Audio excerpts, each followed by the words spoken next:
Hello, আমি সাজ্জাদ। আজকে চলে এলাম। আমি একটা স্ক্যামের শিকার হয়েছি, সেটাই সবার সঙ্গে শেয়ার করব বলে। স্ক্যামটা আমার এই মাসের শেষেই ঘটেছে, এর আগেও ঘটেছে। তো এই স্ক্যামটা শুধু যে আমার সঙ্গে ঘটছে এমনটা না, অনেকের সঙ্গে স্ক্যামটা ঘটতেছে এবং বিশেষ করে মাসের শেষেই দিকে এই স্ক্যামটা হচ্ছে। আমি জানি না কেন।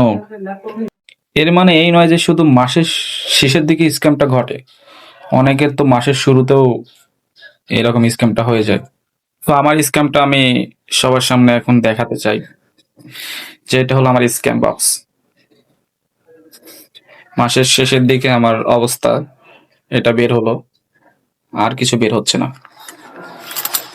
পুরা স্ক্যাম, যেটা মাসের শুরুতে ভর্তি থাকে, এটা মাসের শেষের দিকে এসে ফাঁকা হয়ে যাচ্ছে। কেন? এটা আমি জানতে চাই। আর মাসের শুরুতে যারা স্ক্যামের শিকার হচ্ছেন, তারা মূলত কিছু অভাবীদের, দরিদ্রদের সাহায্য করে এই স্ক্যামের শিকার হয়। যারা মাসের প্রথমে এরকম স্ক্যামের শিকার হয়েছেন, তাদের ক্ষেত্রে অভাবীদের সাহায্য করার ক্ষেত্রে সতর্ক থাকতে হবে।